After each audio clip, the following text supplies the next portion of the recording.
La saison 14 de Top Chef s'achève ce mercredi 7 juin et oppose Dany Quetsart et Hugo Riboulet.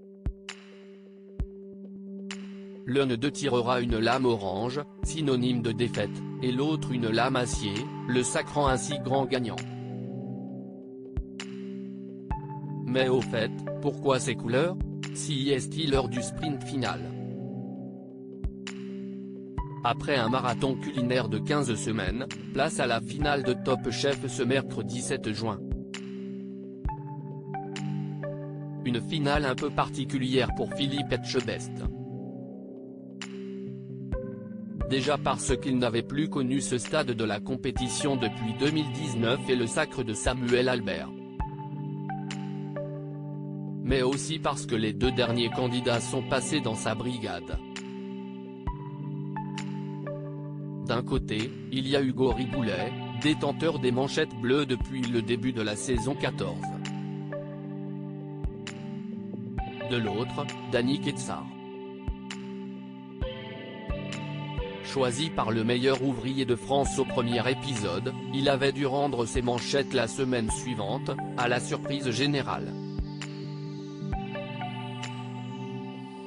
Mais il s'est vu offrir une seconde chance par Hélène Darroze dans sa brigade cachée et a pu réintégrer le concours lors des quarts de finale. Au menu pour les deux finalistes ce soir, un banquet pour 100 bénévoles de la Croix-Rouge. Ce sont eux qui désigneront le grand gagnant de la saison 14. Top Chef, la raison exacte de la couleur des couteaux à la finale. À l'issue de ce dîner de gala, les chefs attribueront chacun 10 points qu'ils répartiront entre les deux menus. De même pour les 100 convives qui deviennent ainsi jurés d'un soir. Viendra ensuite l'heure fatidique de la cérémonie des couteaux avec son verdict final, lame acier pour le gagnant, lame orange pour le perdant. Des couleurs qui déroutent chaque année des téléspectateurs devant leur télévision mais qui ont pourtant une signification particulière, comme nous l'a expliqué Romuald Gravelot, directeur des programmes de Studio 89, la société de production qui produit Top Chef. Si est-il tout simplement parce que les codes couleurs de Top Chef étaient historiquement l'orange et le gris, nous a-t-il indiqué. Et d'ajouter, mais il y a des saisons où l'on a inversé les couleurs. On a aussi eu les lames vertes et rouges.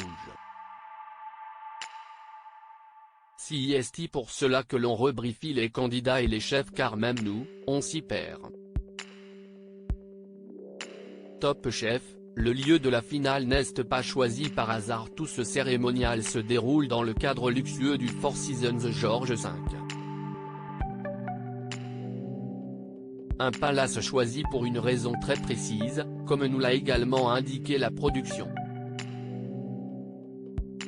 Aujourd'hui, si est le lieu dans lequel les cuisines sont les plus pratiques pour accueillir la finale. Ce n'est pas qu'elles sont plus grandes qu'ailleurs, si est qu'elles sont bien agencées pour cette épreuve.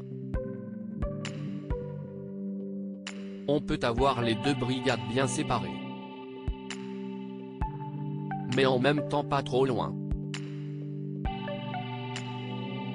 En termes d'infrastructure, si est vraiment l'idéal, nous a affirmé Romuald Gravelot.